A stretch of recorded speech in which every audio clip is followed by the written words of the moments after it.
This is Shawn Michaels, former WWE Superstars, and you're listening to InYourHeadOnline.com. All right, we're back, and we're joined by the returning Shawn Daivari. Welcome back to In Your Head.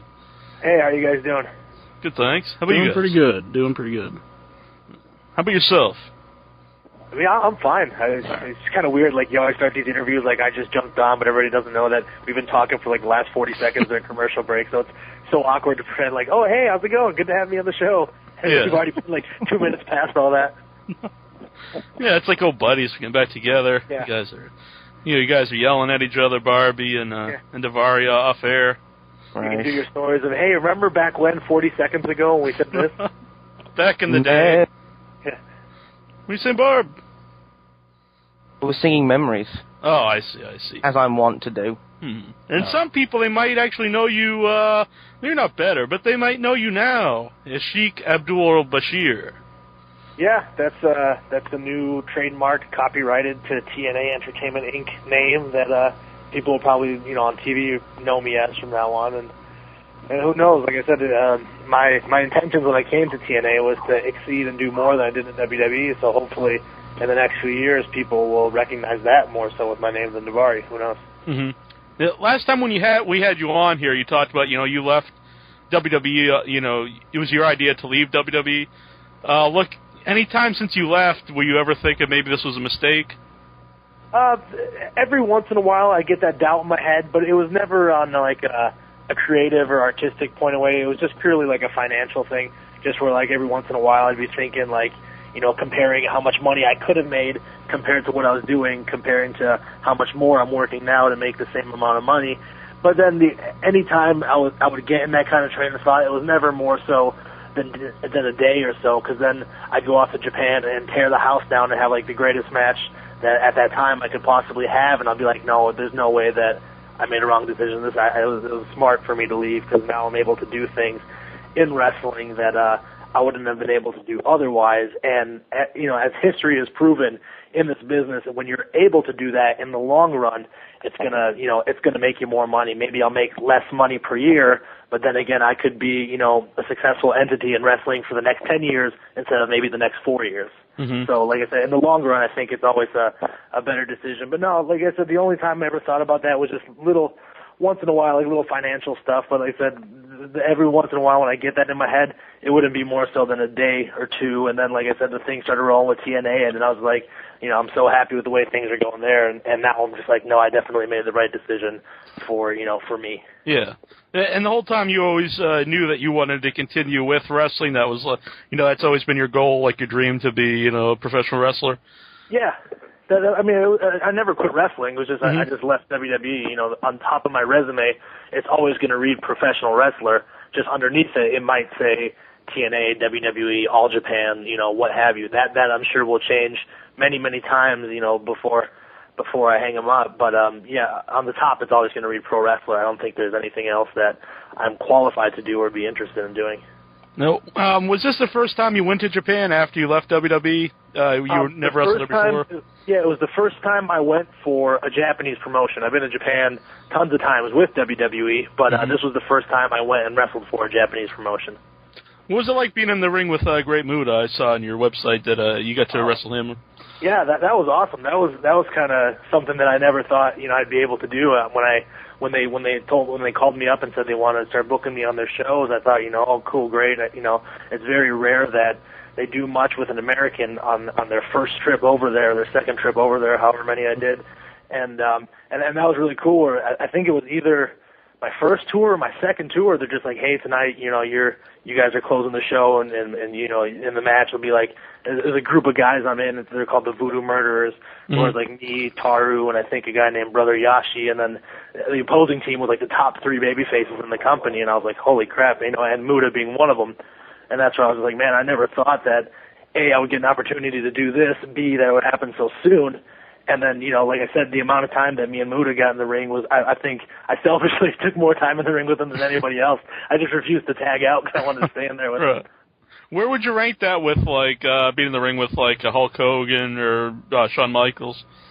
It's definitely parallel. It's not the same because obviously, you know, me growing up as an American, that was TV I was exposed to. But when you look at the impact the person has had on the industry, it's definitely a parallel, because I'm sure if I was a kid growing up in Japan, that would have been, like, you know, the most exciting thing. But for me, I was raised in the United States, so I grew up adoring guys like Hulk Hogan, Shawn Michaels, Undertaker, what have you. That's why it's always a little more special to me. But I wouldn't say in any way, shape, or form that it's because they're a better performer. It's definitely parallel on the same scale. It's just geographically where I grew up, you know, I was closer to those guys than I was the Great Muta.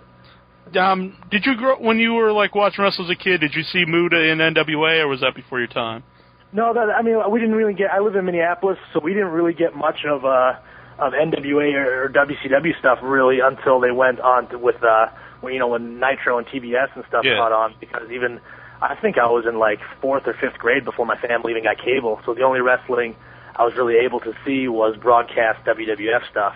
But I mean, it's still, like I said, I'm really young, so, like, when I was only, like, 13, 14 years old, it was, like, in the 2000s, so, like, Muta was on TV with WCW then, and I got to see quite a bit of him, and even, like I said, earlier than that, like, 96, 97, I think he made appearances here and there, not full-time like he did with Ric Flair in the NWA days, which I've seen now, but at the time growing up, no, it wasn't anything I'd seen before. Yeah. We got a caller here on the line. We got Kicks. Hey, Daivari, how are you? Hey, man, what's up?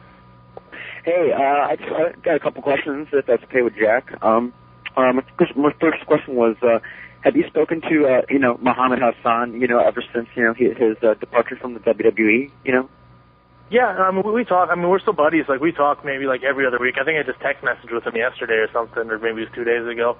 But, yeah, we chit-chat all the time. Like I said, when you travel with someone that much over that, that period of time, it was like 9 or 10 months we worked together, and we were literally with each other 5 days a week. So, we became really good friends over it. So, yeah, we still talk on a very regular basis, but not about wrestling at all, just like buddies chat. My other question was, I wanted to ask was, are there any chances that you can have, like, another appearance in Ring of Honor like you've done, like, around 2004? I guess it's possible. I would never really push the issue with TNA to see what the. I know they have some sort of agreement with different companies that who can and who can't work where and for what. But I'm sure if they had interest, I've spoken with Gabe, chit-chatted here and there a bit since I left WWE, and I think if there was any interest on his part, he would have already brought it up. So I can only assume that he's not extremely interested in having me there. But no, if Gabe thought it was something that would add to the show and it would be something good for his audience, I would love to go back there. I still have a lot of friends that work there. One of my closest friends in wrestling, a guy I broke in with, is Austin Aries, who's like the top dog over there. So, yeah, I would have no hesitations about going back to ROH and wrestling if contractually I'm able to. Besides like your friends there, are you a fan of the Ring of Honor product? Like, do you follow it?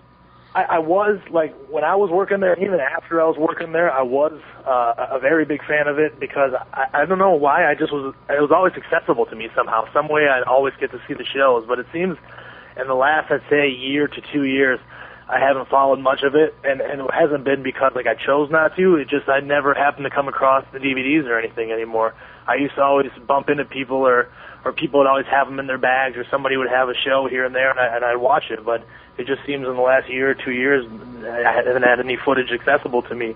If a whole bunch of DVDs fell on my lap tomorrow, I'd probably watch them all. But, yeah, unfortunately, just I haven't seen much in the last 2 years. All right. So if anyone's out there and you're bumping into Daivari, you're thinking of something to bring the guy, give him some ROH DVDs. Maybe any wrestling. I watch all kinds of wrestling. Right.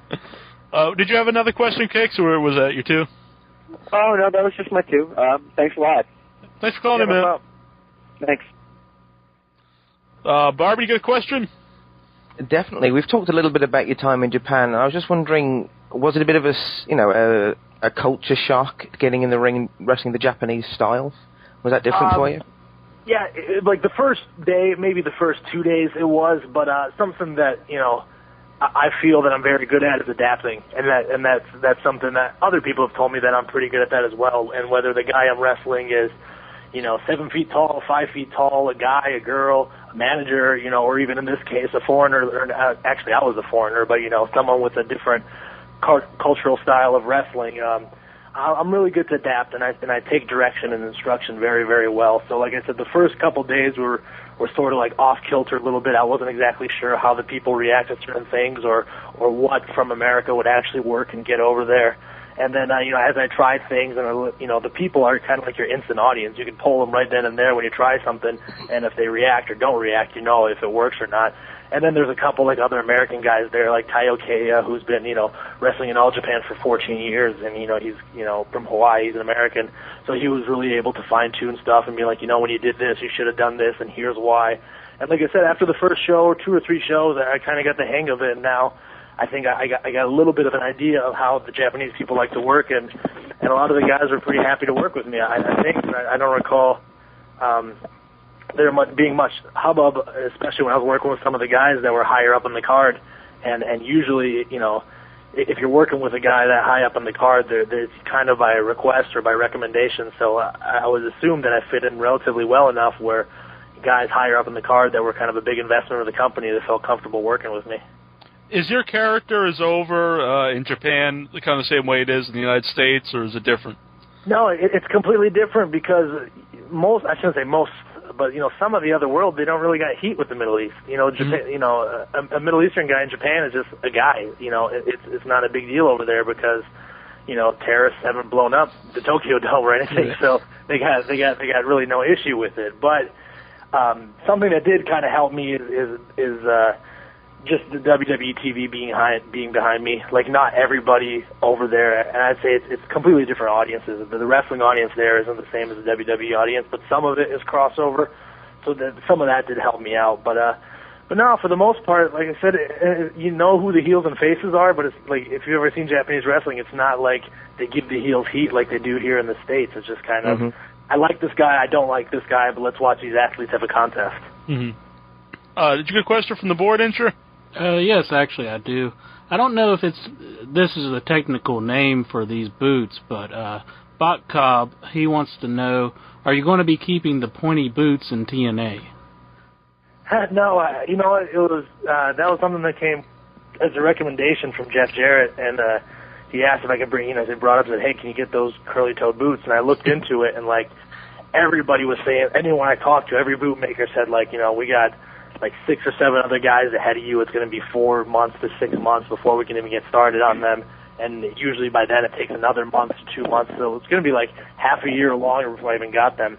And that's when the guy that makes my ring gear, I asked him if he could do something for me, and he kind of fashioned like a little kick pad type deal that goes over my boot. It was pretty much just a curly toe, and it snaps on over my boot.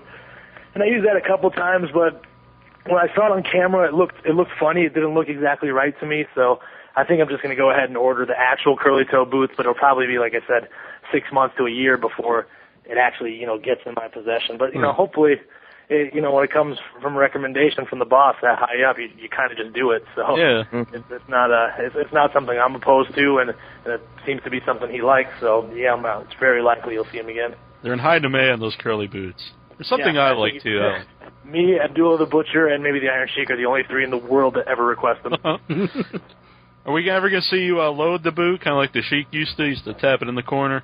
You know what? Like, that was one of those things. Even as a kid, like, I didn't get it. Like, I don't know what. They never explained it. Right? Yeah, like, what is that supposed to do? Like, if I tap my elbow against something, am I loading my elbow pad? I don't get, like, what's supposed to be happening with that. Does that mean like your sock punches up into the toe and it makes it heavier? I don't.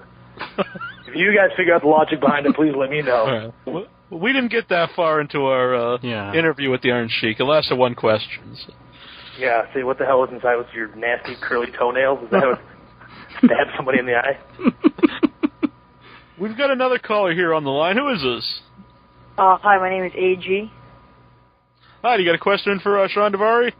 Yeah, my question is also about Japan, or I guess Mexico as well. I'm not sure if you can, if you learn any Japanese or Spanish, but do you ever have problems? I know some wrestlers are great with, they really don't have to call spots, but have you ever had a problem calling spots with the language barrier? Yeah, I mean, stuff like that can be difficult when you communicate on the fly, and that was part of what I said about changing your style. I was able to in the United States, I work, a very like story-based match where it's kind of like there's a theme of the story, kind of like if you have a story, there's a beginning, a middle, and an end, and that's kind of how I lay out all my matches. But over there, that's not exactly crucial because, like I said, it's more like an athletic contest.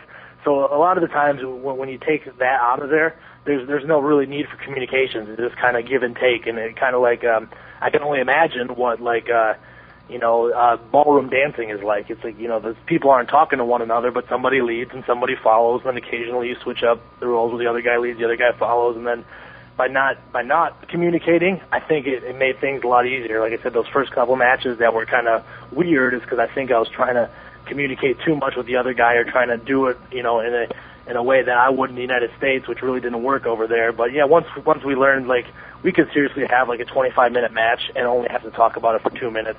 And the people over there aren't going to crucify you like in the United States if it gets a little slow for a while, which, like I said, if you slow down for 5, 6, 7 minutes, it's very easy to do. You don't really have to talk about it. But, you can't do that in the United States because the people will get bored and change the channel. So once we got that out of the way, it was a piece of cake. All right, thank you. Yeah, no problem, bud. Thanks for calling in, AG. Yep. Yeah. All right. Along the lines of their language, are we ever going to see you speaking as a Farsi on TNA? Yeah, I did a couple times. I think I did my last promo. I start with it. I don't think I do it enough. I actually had this conversation with Vince Russo. He says you actually speak English so well, and your promos are so well spoken that people forget you're a foreigner because you speak better than the guys that are supposed to be Americans on the show. So it's I'm going to try and foreign it up a little bit, and try and make it, throw in more Farsi in there, or more Farsi than English, and try and see if I can find that equal balance where people don't forget that I'm actually an Iranian guy. Yeah, it's a great heel getter. Yeah, it seems like it. I'd like to see you completely refuse to speak English and have subtitles for all your promos. We did that once for a World X Cup thing, and it was really cool, except the subtitles were a sentence off. I would say one sentence, and it would list the sentence before, and there was some stuff that were pretty obvious, like when I was listing my partners, and I would be my partner in this World X Cup, and then, obviously proper nouns, names don't change across languages. So I'd say my partner, Doug Basham, or not Doug Basham, what's his name, Doug Williams. And then, the subtitle on the bottom would say, I'd say something about Doug Williams and say something or, whatever, I'm going to beat up all Americans or whatever. And then, he's like, wait a minute, is he talking about beating up his partner, Doug Williams? Or it was very awkward. So, yeah. We actually... bad Kung Fu movie dubbing. Yeah, it was just like that. Now we'll probably just get some jabroni in the back to do the English voiceover and see if any of it can line up with my mouth. We actually had a question about that on our message board. Rocky, he wants to know, did you enjoy the X Cup? Yeah, it was cool. It was something. I wish there was more storyline involved, but unfortunately, in a situation like that, you couldn't because there were so many guys to showcase, and a lot of the guys weren't available the whole time, just because a lot of the Mexican guys and a lot of the Japanese guys had commitments in their home promotions in Mexico and Japan that they weren't available for all the TVs and stuff. So it kind of sucked in that sense that if everybody was available and there was more TV time available to each person, I wish there could have been more drama involved and more storyline put into it.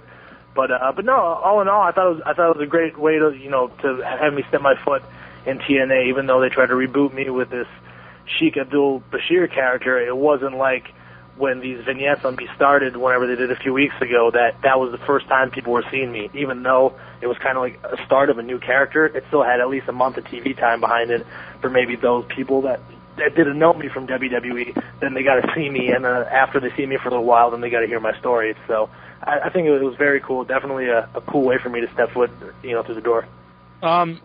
Did you already know you were going to be signed and staying with TNA before the X Cup, or do you think going in you were trying to impress them, trying to get a full-time job with them? No, not really. Like I said, when I was literally the week or the week after my no-compete expired with WWE, I went down to Nashville and met with Terry Taylor and some people at TNA, and like I said, that was January or something. We discussed, and we went back and forth a little bit, and then we just left at the table that when it's a good fit, if it fits properly, we'd like to see you come into the company. And then, like I said, I just continued doing my own commitments, my stuff in Japan and independent stuff where I could. And then come May or whenever it was, things just kind of fit where they said, hey, here's a perfect opportunity hey, this is what we're talking about. We want to get you in here. I think it was supposed to happen in April once before, and then something got mixed up. So it didn't happen in April, and then it happened in like May. And then yeah, no, it was. I was just there. Anytime I do anything, I'm just trying to do the very best I could possibly do at that given point in time. It wasn't like I was trying harder than usual to try and get a spot with TNA. And I wasn't putting forth any more effort than I usually do, because I usually always put 100% in from the get-go. And yeah, I just went out there, I did my thing, and then I think after the X Cup was over, we just started negotiating for a week or so about trying to get something together to make a full-time agreement. And then I think it was like a week or so after the X Cup, or whatever handshake agreement we had. I think it was like 5 or 6 shows, or whenever the last show was. We just kind of went back and forth a little bit, and then hammered out a deal. Would you like to see that whole group stay together as like a stable, or do you prefer to come in as a singles? For me, it's whatever is artistically the best. I don't know. I'd have to hear the idea first. I'd have to hear, here's what we want to do with you guys as a group, and if that sounded better than what I'm doing right now, then yeah, I'd definitely go for it. But like I said, if they said, we're going to have you guys do a group, none of you are going to do interviews, you're just going to go out there and have 5-minute matches, and no, hell no, I wouldn't want to do that. I love what I'm doing now instead, but you never know. So I couldn't answer that question without knowing the direction they want to take it. But from what I heard from Jeff and Russo and stuff, like, I'm really happy with what they have planned for me, and I couldn't have asked for anything more. It was almost exactly what I was hoping for coming into TNA, and pretty much it's all happening the way I had hoped for and foreseen. So it's really, really cool. We were all big fans of your first big promo on pay-per-view. Is it more of the same we should be looking out for from you from here on out? What was that? The promo I did at the last pay-per-view? Right, with Consequences Creed. Yeah, I mean that's generally the tone. I think that's the same. The ideology of my character is the same that I've been doing in the independents and in the WWE. I think when a character kind of travels around, it makes things a lot easier. I mean, obviously there's a name change involved, but no, I think this character that I've been doing, hopefully people from independents through WWE through TNA can follow it, and in the future, if I end up leaving TNA, I think that character would just kind of go with me. I think it makes your job that much easier when the people know who you are, and that's why when you see someone like a Roddy Piper can go to TNA, can go to WCW, can go to WWF. He can go wherever he is, but he always stays Roddy Piper, and that makes it that much easier for the people to identify with him. Do you prefer doing like a more serious heel gimmick than like more of a comedy guy? Hey, like I said, it all depends on the material, man. If the material's good, it doesn't matter. If they have me wrestling women and the material's good, then I'll do that. If they have me as a referee and the material's good, then that's what I want to do. It's hard to answer. Whatever I think makes it most exciting for our audience and keeps our audience suckered in and makes them want to buy a ticket to see the next show, that's what's cool with me. And the direction, like I said, right now at TNA, they want it is a very serious heel, and doing that, I'm totally cool with it. And if it makes creative or artistically, if it makes the most sense for that to be a off the wall goofy character tomorrow, and the material's good, then I'd be more than happy to do that as well.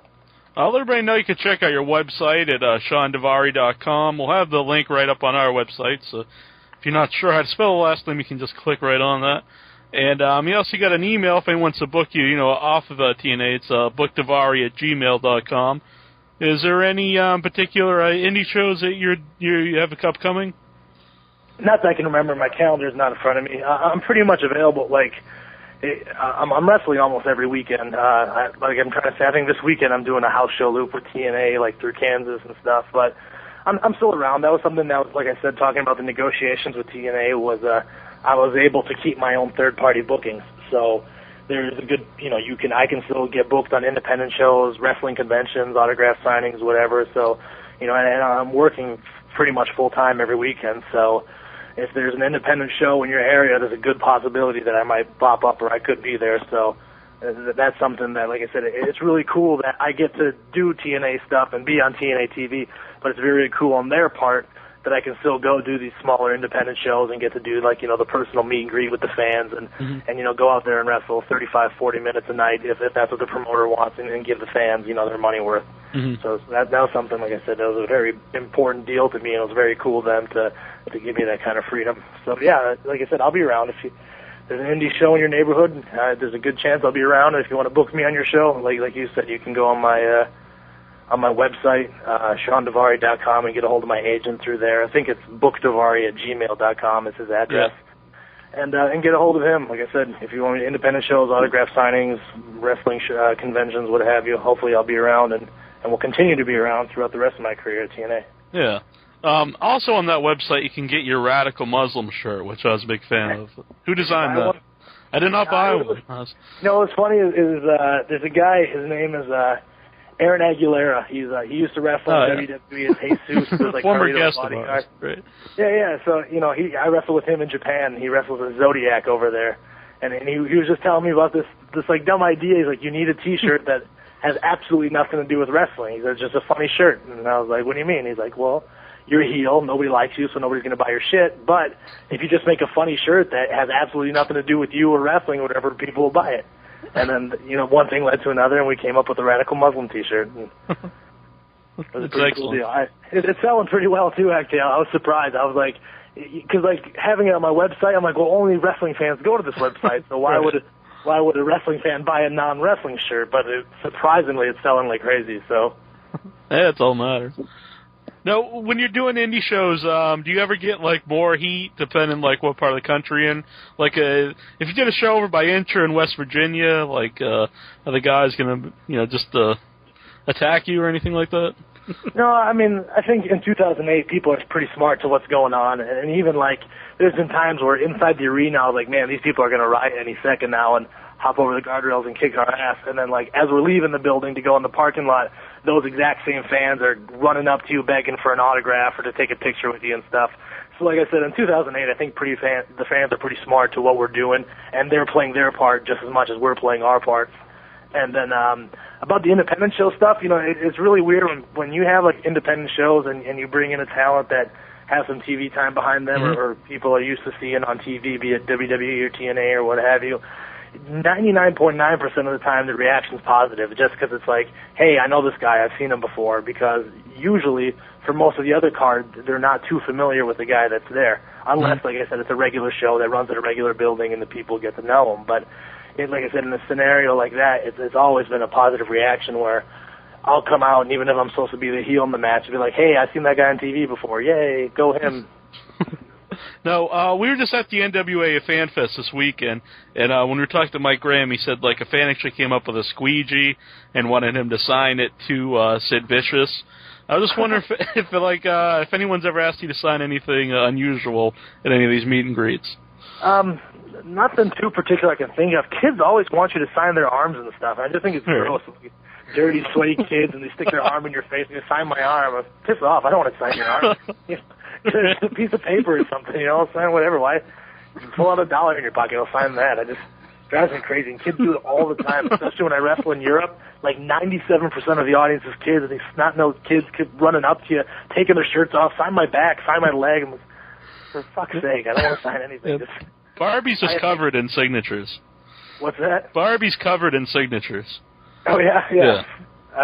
He's one of those British slimy bastards. He probably is one of the kids that ran up to me.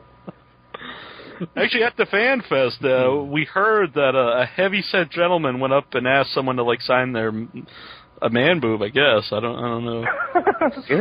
Yeah, we didn't witness that one though. No. Yeah, I wouldn't want to. Hopefully, went to the tattoo parlor afterwards and got it inked in. When you talk earlier about your promos and stuff, how much involvement do you have in your promos and vignettes and TNA? I've been very lucky that everyone over there has been super receptive to my ideas. A majority of the promos come from either it comes from creative. I don't know who comes to, but whenever I have a suggestion or something I want to change, usually I go up to Vince Russo or actually Road Dogg. BG James kind of works in the office now, and he's someone that everybody knows. Obviously, the guy's unbelievable on the mic, so he's always a good guy to go up to for suggestions and ideas and stuff. And the stuff they've given me, 99% of the time, I hit kind of the key points in the sentences they lead out, but I change them. I make them, I make them my own. Because it's easier for me to remember it. If it's their sentence, then I'm reciting it. But if it's my sentence, then it's just I'm pulling it out of my memory banks and regurgitating it the way that I would. Mm-hmm. And there was some stuff that I completely change around, and I come back and nobody says anything. I guess it's a good thing, because I think if they weren't happy with it, when I get back, they'd be like, hey, just stick to the script. But for the most part, it didn't matter. And then in WWE, it was kind of the same way. They never, once in a while, I got like a heavy script thing, and usually I wouldn't do it that way anyways. I just kind of make it my own, and nobody said anything about it being, that wasn't good. Just stick to the script next time. And then like shortly thereafter, after I was there for a while, they just kind of wrote down bullet points and said, fill it in however you want. Mm-hmm. Have you gotten used to like the 6-sided ring, or do you prefer it, or what are your thoughts on it? I really haven't noticed any difference. I was kind of concerned when I first got there. I was like, man, I've never been in one of these before. I wonder how it's gonna play out. But I really never put any thought into it whatsoever, and it's never thrown me off yet. Like, I just wrestle in there like I would in a 4-sided ring, and things just kind of always play. They pan out the way that we had hoped. Mm-hmm. I've never like been in a scenario where I'm going like, am I facing a rope or am I facing a turnbuckle or what's going on? It's just, like I said, maybe I've been lucky so far, and I do have to think about it, but so far I haven't thought about it once, and it hasn't brought up an issue. So it's probably just one less thing for me to worry about if I don't think about it.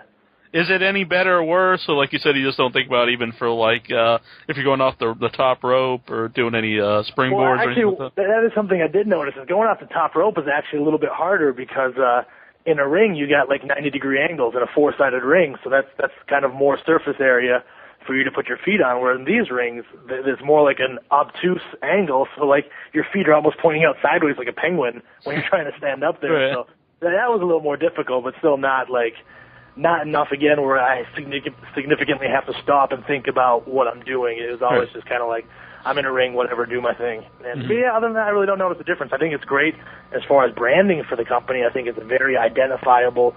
If you're going to tell somebody what's the difference between WWE and TNA, that's a great identifiable, marketable way of being like, look, they have a 4-sided ring, we have a 6-sided ring. UFC has an 8-sided ring. I think that's a very good thing going for them. Mm-hmm. We got a caller here on the line. Who is this? Hi, this is Derek. Hi, Derek. You got a question? Yeah, Shawn Daivari. Yeah. Right? Yeah. Hi. I have a question for you. Now, were you in WWE? Yeah. You're a very knowledgeable wrestling fan, I see, Derek. I am. I'm a big WWE fan. My question is, and I heard earlier y'all were talking about, and I believe you were talking about fans and autographs and all that. Mm-hmm. Are you calling in to get an autograph? Well, they beat the finger, I think. You know what? If it wasn't for us, y'all wouldn't have money, right? So I don't know about that. Vince McMahon gave me a lot of money. I think it was for Vince McMahon that got me money. Well, I don't know about that either. I heard Vince was. Do you have a question, Derek? Yeah, my question is,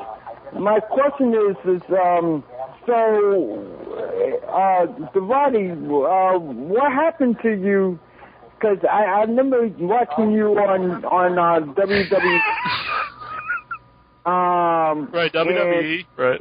I remember watching you on WWE a long time ago, and then all of a sudden you disappeared, and I was just wondering what happened to you. They pretty much fired me because I got caught pooping in someone's suitcase. Oh, and man. They had to let me go. Well, I knew you were annoying. You were one of those annoying wrestlers. Right. But thanks for calling in, Derek. Good talking to you, my man. Just to set the record thing, I didn't poop in anybody's suitcase. I don't think that conversation was going anywhere fast, so I thought maybe that would be one of those things to shut this guy up, but obviously he could continue listening more.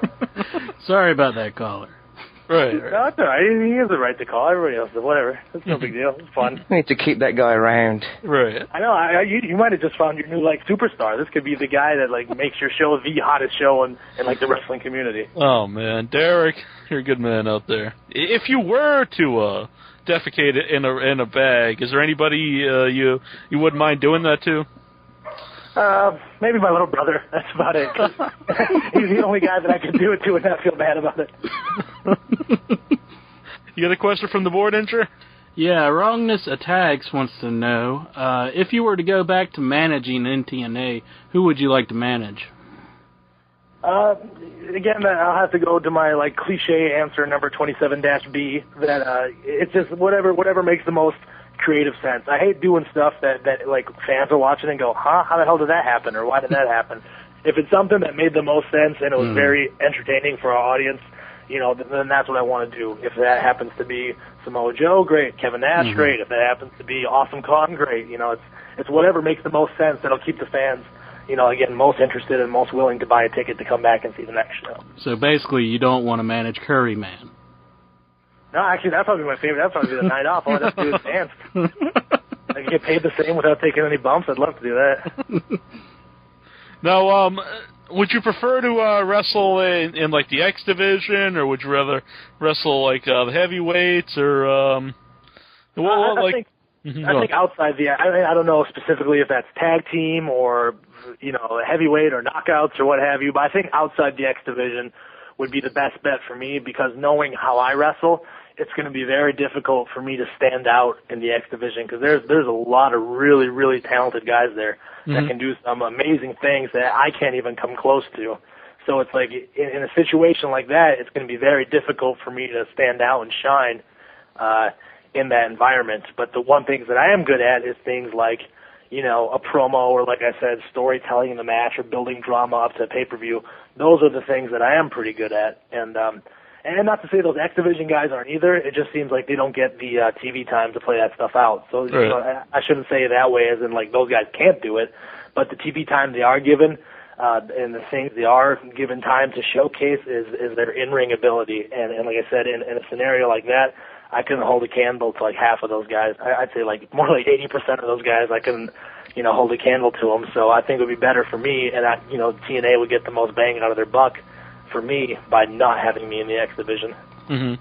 Now, I believe again, I think this next pay-per-view I'm wrestling in an X division title match. So who knows? Maybe things could change. Maybe this is the direction that the X division is going now, where they're going to have it more storyline based and give the guys more time, outside of the ring to develop storylines and stuff. So who knows? I believe last time we had you on, you said, Shawn Michaels was a guy that, when you were wanting to be a wrestler, was a guy you wanted to be in the ring. Who are some of the guys that you would watch and you would like to talk like promos that really inspired you?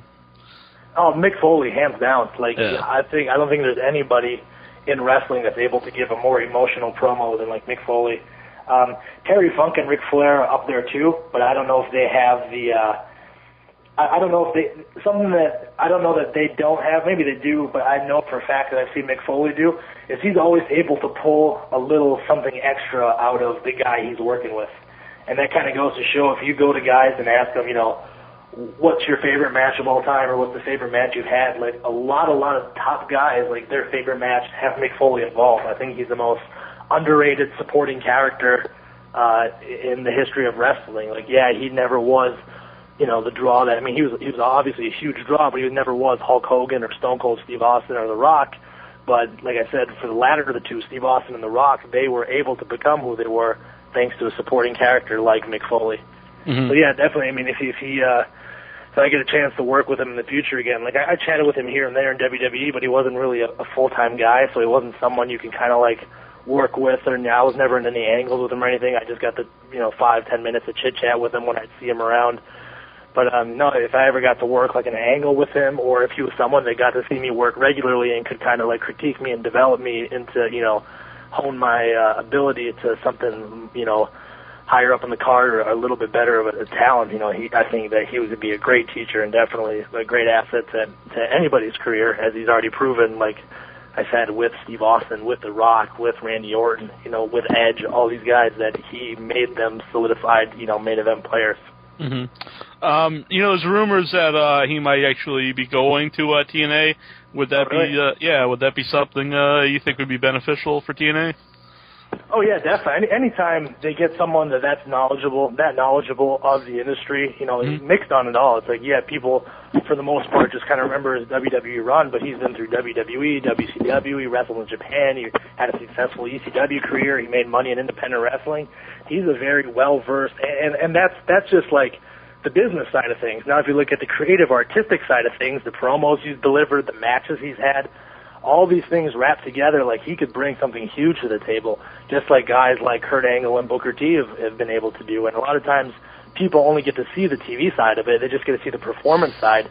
But there's, you never really think about a guy like Robert Roode, whose game stepped up tenfold by being able to work with Booker T. You never think about that type of contribution that they have, not only to their segments, but stuff they can do to help other guys as well.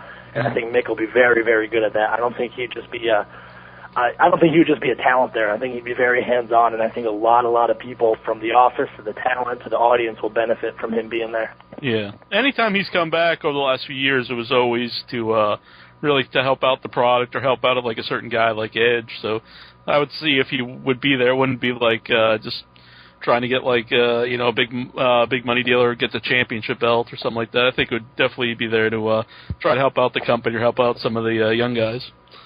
I'm sure. I don't think there's any way that financially TNA can match what Vince was going to pay him to not wrestle, just to be like a commentator on the show. Like, I'm sure. I mean, good for him if he can get that kind of money out of TNA. But I think if he does come over, it would just be out of passion, out of love for wrestling, that he would just want to see some people and another company to succeed.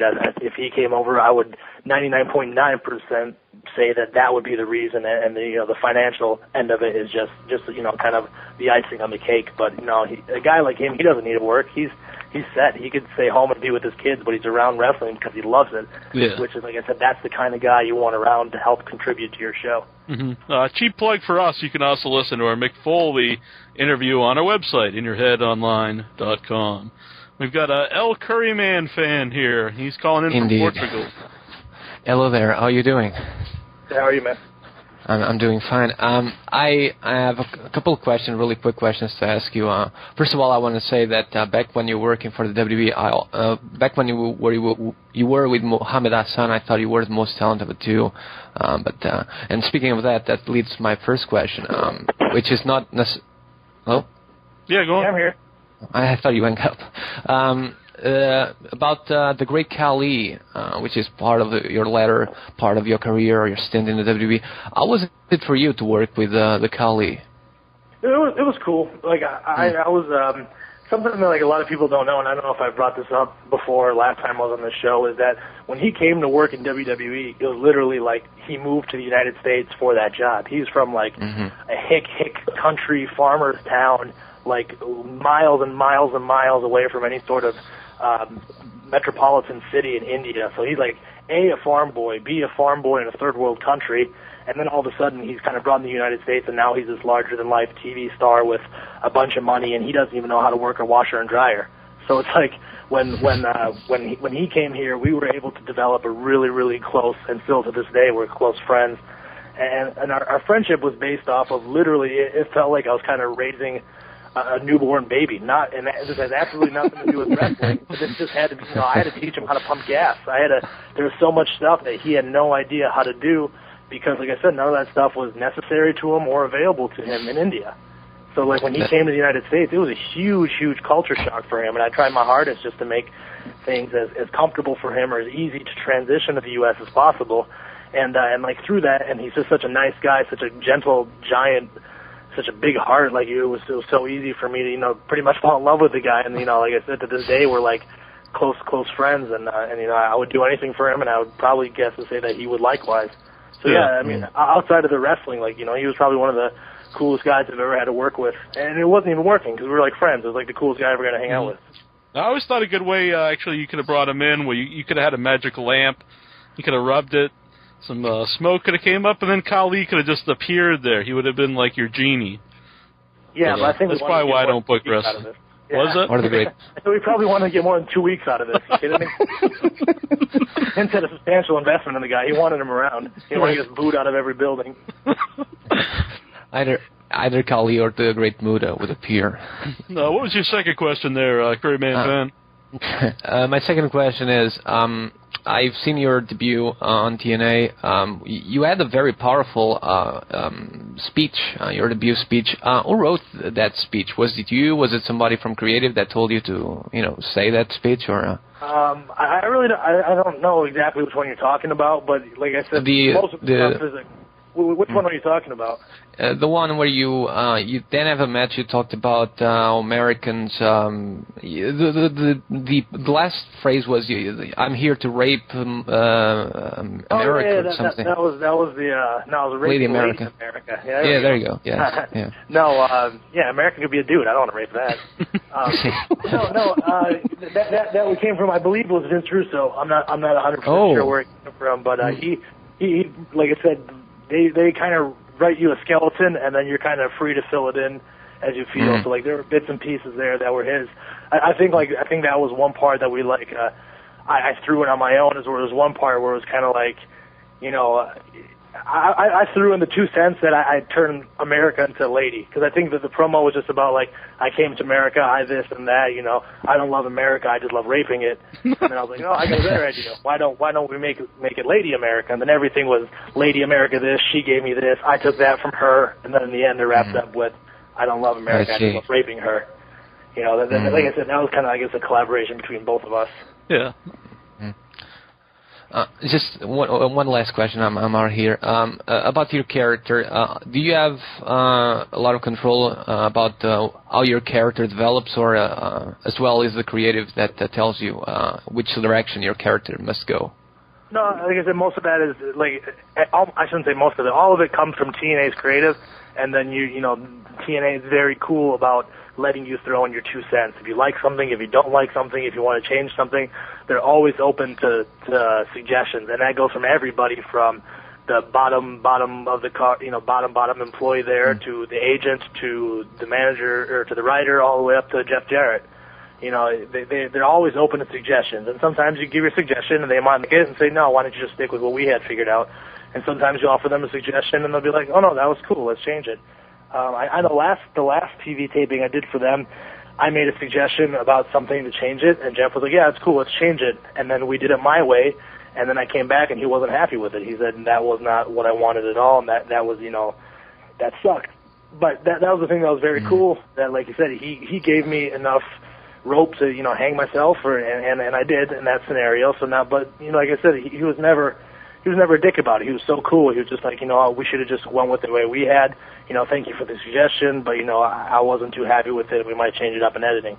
And I thought that was something that was so cool, that, like, this is a place where you can offer your suggestions, and he went with it, and he wasn't happy with it, but he wasn't, like, ostrating me because of it. I'm sure in the future, if I make a suggestion, again, he'll listen to it, but it hasn't completely been like, this guy's an idiot, he doesn't know what he's talking about, he takes everything on a case-by-case basis. And like I said, it was very, very cool of him to not be happy with it, but still in the future, I'm sure that he will take my input or suggestions again under consideration. Thanks for calling in, El Curryman fan. Thank you, Mr. Daivari, for answering my questions. Goodbye. No problem. When I had the idea for the Genie, Khali, has anyone else ever, in wrestling come up with like a really bad idea for you, or like a gimmick or a name, and you just had to turn it down? I will say that I'm not going to say who it was. Right. At some point in time, somebody, and it was fairly recently, somebody suggested that I use the pedigree as a finishing move. And I just thought that was like the dumbest idea ever. That why would you take someone, or I should say a wrestling move that is established so well and is so identifiable to somebody that every time or any time I would ever do this move, they wouldn't think about me. They'd be thinking about Triple H. They'd be like, oh, it's Triple H's move. Mm-hmm. I just thought it was the dumbest suggestion anyone could possibly make. That I only got 5 minutes of TV time, and by the end of it, you want them to think of somebody else on a different show? Like, that's the dumbest idea I've ever heard of. Yeah, I totally agree. Yeah, and someone current. It's one thing if it's years later and you say, well, use this move that was really over back then. No one's doing it now, but not someone that who's top of the business right now. Exactly, and currently on top. Yeah. Not even like an undercard guy, like the pinnacle of the company. Right. Did you have a question from the board, Incher? Yeah, Mannequin from our message board. Yeah, he wants to know, what are your thoughts on the Iron Sheik and any funny stories about the Sheik? Nothing too particular I can think of story-wise, but the couple of times that I hung out with him or had a chance to talk to him, he was like as normal can be. And that was the part that kind of confused me the most. I wasn't sure if he puts on a show when the little red light and the camera's on, or if when the little red light and the camera goes on, he goes bipolar and switches into a completely different set of mind. But the couple of times that we sat down and talked and hung out, he was just like normal as normal could be. Just quiet, simple man. We chit-chatted. He told me about his family and his kids, and it was just very, very shocking compared to what I thought I was in store for. And then, like I said, anytime there's a camera in his face and that little red light turns on, he is a completely different person than the guy I talked to. I've said that on the show. I always thought maybe it's because I don't know, if you're acting like that in your regular day life, you're probably going to end up in bars, and it keeps his name out there, and people book the guy and talk about him all the time. But man, it is too good for it to be an act. That's why I'm convinced that it's some kind of like who's that guy in WWE when they ring the bell and he goes crazy? Like he's got to be like right? Yeah. It's the same thing when that little red light goes on. His brain twists around and he completely becomes somebody else. He switches from controversies to the Iron Sheik like that, and it's too good for it to be an act. Before the show, we have to ring a bell for Enter, so he can come out of his stupor. Okay. Yeah. Do you have a question, Barbie? Barb? British man, are you there? Have you ever wrestled in England? Well, you said you... Yeah, I just got back from England. What was it, beginning of August? I was over there for about 10 days. Pretty cool. I've been all over the England. I did Ireland. With WWE, I've been everywhere else. Germany, Italy, France, where have you. Is there anybody in TNA particular that you're looking forward to wrestling that you've never wrestled before, you've never been in the ring before with? I'm actually really looking forward to this weekend's house shows. I'm wrestling with AJ Styles over the next 3 days. I think it's like Friday, Saturday, Sunday through our Kansas loop. And I've done tons of shows with AJ before, like countless numbers of shows, but we never had the chance to wrestle each other. So I'm really looking forward to that. I think it's a really good opportunity for me to show, the office, I can hang with your top guys, that's like on the professional side of it. On the artistic or creative side of it, I think AJ is one of the best, phenomenal talents. He's up there with his grace, I'd say along the lines of a Rey Mysterio or something. So he's probably one of the most graceful wrestlers I've ever seen, and like I said, that's the business side of it, and the creative side of it. I would just love to see what kind of match that me and him can pull out of our asses and see if we can tear the house down. Yeah. Anybody out there who hasn't seen a TNA house show live, watching AJ Styles wrestle live is really special. I know he looks great on TV, but when you're there live, it's it's pretty unreal to see him flying through the air, especially that big the form he does, the springboard. It's good stuff. Yeah. I mean, it's having a live. I've always told people that unless you're 100% sold on the glitz and glamour and the pyro and the lighting and everything, the house shows blow any of the TV shows out of the water because there's no restrictions whatsoever. Sometimes guys could just be getting into their funk and they literally have to wrap up their match because, they're going to commercial break in 2 minutes and they got to wrap it up. And, on the house shows, you never have situations like that. If things are going great and you guys are rocking the house and the people are totally into it, they don't care if you go 15 minutes, 20 minutes, 30 minutes, whatever, as long as it's good. And then if you go 15, 20 minutes and it sucks, then you guys might get in some trouble with the office. But no, that's something that's so cool about house shows, and I would strongly urge anyone that gets a chance to, especially since TNA TV is 99.9% of the time out of Orlando, so it's very difficult to see a touring product. But now that we're doing these house shows, it looks like they're doing about 100 house shows in 2008. This is an awesome time to that you can see TNA live, not on your TV screen. You can actually be there in person, and you can see some the most amazing wrestlers like Kurt Angle, Booker T, and stuff that usually Samoa Joe. You only usually see 4, 5, 6 minutes of them on TV at a time. Now you can see them for 20, 25, maybe 30 minutes of them doing what they've worked their whole life to do, and that's just being the best wrestler on the card. Yeah. Last year, actually, here in Cape Cod, which is pretty far northeast for TNA, they came up and did a house show in Hyannis, Cape Cod Melody Town, which usually has the WWE shows every year, and the crowd was just really into it because you don't have any storylines or anything, just have matches, and that roster in TNA is just it's really impressive to see wrestling live. Yeah, they got a lot of great guys, and like I said, they're slowly starting to get the direction they need. That it looks like the future is very promising for them. When you look at the leaps and bounds they made from 2002 to 2003, 304, 04, 05, and now you're looking at 08 onward. It's man, if they made this much progress in 3 years, imagine what 2012 is going to look like. I know someone on our board, and you might have the question handy, they asked about the magic carpet. Yeah. If we will ever see that back. I brought it up again. I suggested it to somebody, and I think I don't remember who it was, but it was someone high up in the company, and they said that they didn't think that would be right for me. And then I understand their point of view. It always gets a positive reaction. It very rarely do I do it and people are booing me. It's usually they're laughing or they're clapping or they're cheering or whatever. So it does. I completely understand their point of view where they said that, if we want you as one of the most serious heels and the most hottest heel in our show, we can't have you do it having any redeemable qualities about you. These people have to hate every single thing about you, and I'm pretty committed to that character, so it's something I'll have to bench for now. Mm-hmm. Ataris actually asked that question. Ataris actually asked that question. Oh, okay. Just to give him credit. Yeah, we give them credit. Was there any other message board questions? Am I coming through now? Oh, yes. There you are. Oh, fantastic, because I do have a question. I was just wondering if there's anybody you've come across on the indies so far that you just you think this guy needs to be on TV now? Oh, man. Unfortunately, a majority of the stuff I've seen on the indies, I always ask myself, how dare these people call themselves pro wrestlers? This is absolutely abysmal, and unfortunately that happens more often than not. I'm trying to think of, I guess the one guy that really kind of shocked me was a guy named Joe Doring in Japan. He's from Chicago, and he trained with Scott D'Amore in Canada, and then he went to the All Japan dojo, and now he's wrestling for them full time in All Japan, and he's got an awesome look. He's 6'7" or 6'8", just huge and phenomenal shape, and an even better wrestler. And he's someone that I'm like, man, if someone like Vince McMahon gets his hands on this guy, he has unlimited potential of what he could do with him. Mm-hmm. And that's the only guy. But like I said, I don't know if you guys consider All Japan independent wrestling. Maybe it is. I don't know. But no, for the most part, the independent wrestling I've seen in the United States has pretty much been all crap. And I think it's unfair that fans pay, whatever the price of admission is on a poster where they see live pro wrestling and they see this crap instead. Mm-hmm.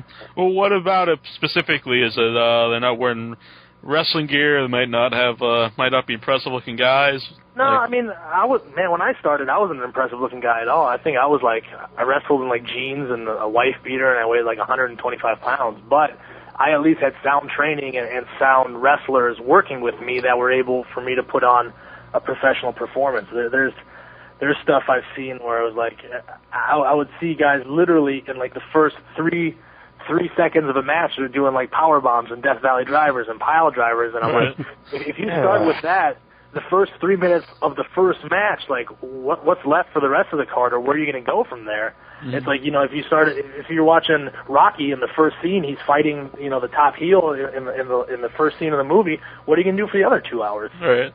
It doesn't make any sense to me, and especially anybody who's worth their salt in the industry of wrestling knows the first match is the best spot to have, because the people are so riled up and so jacked up to see wrestling that you can get away with the bare minimal and still rock the house. If you just get away with headlocks and arm bars and arm drags and hip tosses and stuff, and the people are going ballistic, nobody's going to feel like you cheated them out of the price of admission, and you saved yourself that much wear and tear on your body that you're able to do it again another day. And on top of that, you leave the rest of the card, usually the main event, what people paid to see, you give them all the bells and whistles to that's the grand finale. That's the biggest firework display at the end of the 4th of July. That's what they came to see. Mm-hmm. But like I said, again, these people have no idea of their position on the card, the spot on their card, the believability of what they're doing. And that's just one aspect of it. Now we're not even getting to the points where guys are no-selling power bombs, but they're selling the fuck out of hip tosses. And you just ask yourself, what? You got dropped from 7 feet in the air and you're fine, but when I rolled you over my hip, you're on the floor quivering in pain? Why don't you just tell them it's fake? Mm-hmm. I think it was Chris Hamrick we had on here, and he talked about doing an indie show with somebody, and they told them that the spot they wanted to do the opening spot was Canadian Destroyer. Right, yeah. That's Petey Williams has done if you watch his matches lately, he does a phenomenal job of making that exclamation point in his matches. Literally, if he has a 15-minute match, 10 minutes of it are him teasing the Canadian Explorer, and then for Exploder, Destroyer, whatever it is, Destroyer. And then finally, and like I said, every match I've seen him have lately, that's been the exclamation point in the match, and that's the perfect way to do it. Mm-hmm. You drag them along for 15 minutes, and then in the last minute, you give them exactly what they came to see. Yeah. And everybody leaves happy. They got their price of what they paid for admission. Yeah, you can actually see he's come a long way, because I remember he used to do that move not even as a finisher, just a high spot. And like you said, because we even talked about, I think it was on the last pay-per-view post-show, was this kind of like, Jake the Snake or somebody who's working the whole match for the DDT. He was working that whole match, setting up the Canadian Destroyer, and, it was really good stuff. Oh, it was. I think that might have been the match I did the run-in on. It was. It was. And him and Consequences Creed, and I remember, thinking that he had something tangible. He had something that clicked with the people, because anytime he would hook them for that pile driver, every person would get off their feet and up in the air screaming with excitement, and somehow the babyface kept slipping out of it, and then you could just hear a collective gasp in the arena going, oh, damn it. And then finally, like I said, at the end of the match, at the peak, at the apex, he gave it to him, and the place went bananas. Mm-hmm. Jai, are you there with us? Did you have a question? No, I just I want to say I appreciate you taking a picture with me when I met you once, and it meant a lot. Okay, cool. Did you on your arm? No, I met you at Kowloon's. Do you remember that in Boston? It's a great Chinese. No, it's a great Chinese restaurant. I think everybody that eats there would remember eating at that place. Right. Yeah, no, I've been to Kowloon's a few times before. They're really cool over there. I don't expect you to remember me. I just expect you to remember that. Right. That was I love that place. Jai, you're trained to be a wrestler. I thought maybe you could ask Daivari, if he had any advice for you for an aspiring wrestler. Oh, are you an aspiring wrestler? Are you wrestling right now? I'm going to school either next week or the week after. To start training to be a wrestler? Yeah. I would just say that just keep your ears open, and you can learn something from everybody.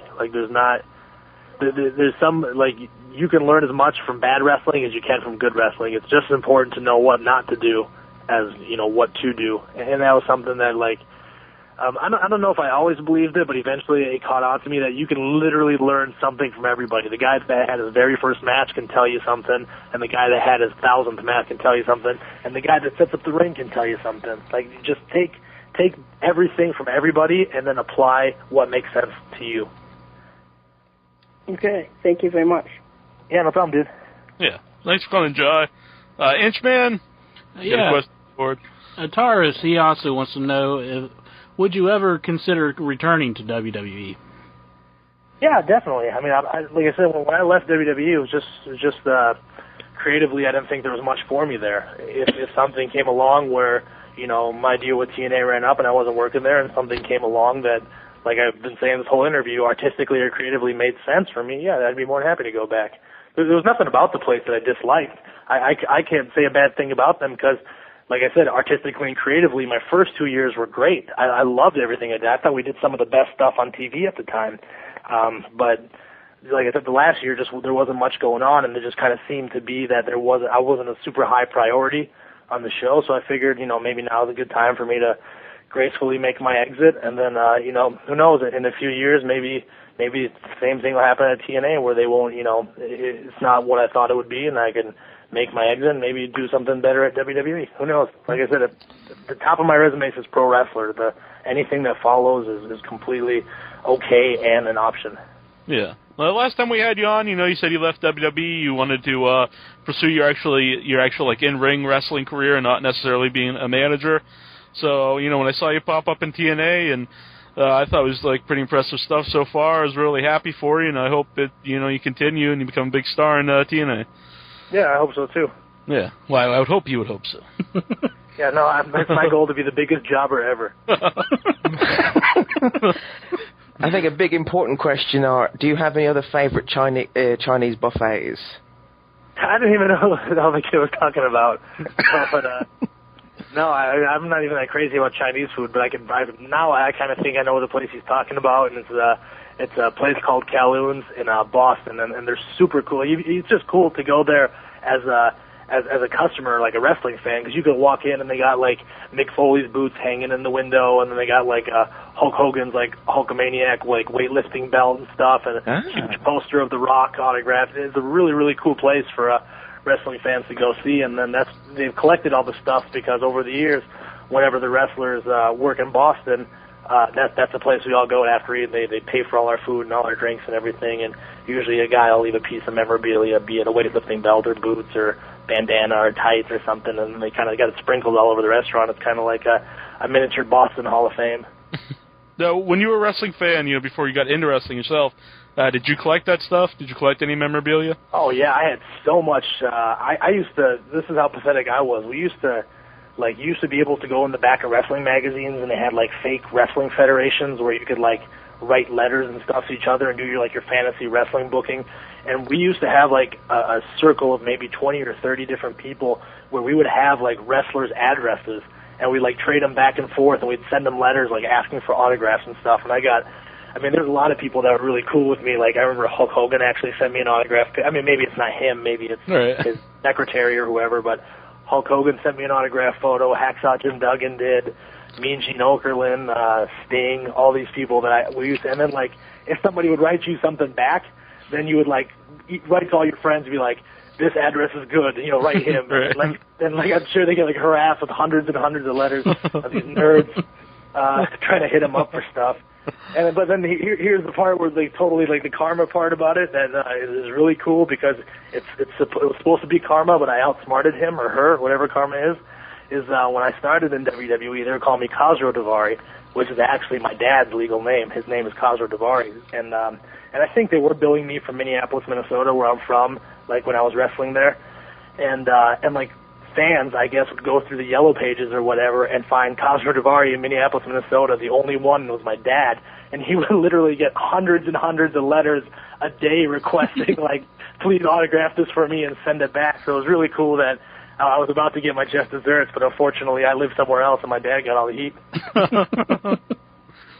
Juju in our chat room, she doesn't have a question, but she wants to say hello. Oh, hi. Yeah, she wanted her name out here on the show. So. Oh, okay. I'm a hell of a guy. Over on my time. Exactly. All right, well, we want to thank you for coming on tonight. We appreciate. Actually, we got a caller calling in right now. The last caller for Shawn Daivari. Andre. Man, I'm out of my way out of this thing. You had to sucker me back in. Okay, y'all hear me good? Yeah, you sound Andre, good, Andre. Oh, no, it's Andre. Andre, do you have a question for Shawn Daivari? Yeah, my question was, in WWE, who would you like to work with, and what was it like working with Hulk Hogan and Shawn Michaels? Working with Hulk was cool. I would never have anything. It was exactly what I thought it would be, and it came out just even better on TV.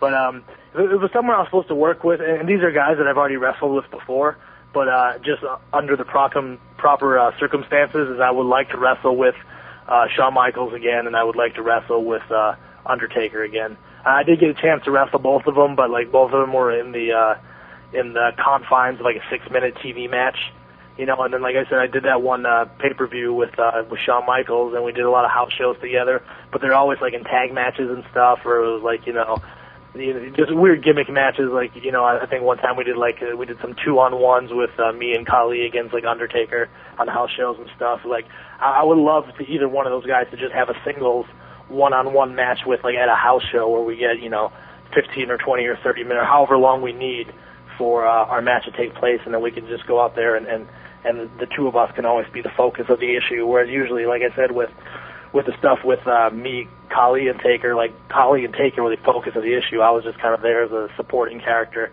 But yeah, those are the two guys that I would love to get an opportunity, like I said, to get 15, 20, 30 minutes with on a house show where we can just go out there and wrestle and not have to worry about wrapping it up because of TV time, or we've got a commercial break coming up, or the match before us went too long, so we got to shorten our stuff up. I think that'll be a really, really cool thing for me to try and get to do. Anything else, Andre? That's it. Oh, one more thing. You sound so depressed. Who in TNA would you like to work with? Yeah, we just went over that. Yeah. Weren't you listening, Andre? What the F? No, like I said, this weekend I'm really looking forward to wrestling with AJ Styles. There's a bunch of guys I'm looking forward to working with: Booker, Kurt, Joe, Christian especially. But for right now, I'm really looking forward to working with AJ this weekend. Thanks for calling in, Andre. You're a good man. All right. Anything you want to tell everybody out there before we let you go? Yeah, I mean, just what we talked about. If you guys, like I said, I'm still going to be available outside of TNA, so you people are going to be able to see me wherever they want. And if they just want to know more about me or where I'm going to be, they can go to my website, ShawnDaivari.com, and follow me through that. Or they can, promoters or people interested in business inquiries can get a hold of my agent at bookdavari@gmail.com. Excellent. We'll have all that information right on the website too. Cool. I appreciate you coming on tonight. Like a 10% commission of any bookings I get through there. Exactly. Well, we'll set that up with the agent. I'll just let you know 10% of $5 ain't very much. It's more than my usual income. Well, no, even that's less for you, because once you convert it to British pounds, it's like half. You get like 5%. Yeah, the American dollar's not doing so well. That's why I love wrestling in England so much. I come back with like double the money. I think even the Canadian dollar's more now. It's like the first time ever in history. Yeah, that used to be a pain in the ass. We get our blue checks from WWE members from Canada, and it's like you get a check for like something ridiculous, like $7,000. You take it to the bank and be like, "Oh, this is actually $4,000." Like, not that $4,000 is little money, but when you have a check for like $7,000 for one show, and you're like, "Holy crap!" and it's like worth pennies on the dollar here. Yeah. Are we break? Hey, everybody, this is Tara, your favorite knockout from Impact Wrestling, and you are listening to IYHWrestling.com. And if you're not listening, I'm going to come in your house and widow's peak your butt myself. So you better be listening to IYHWrestling.com.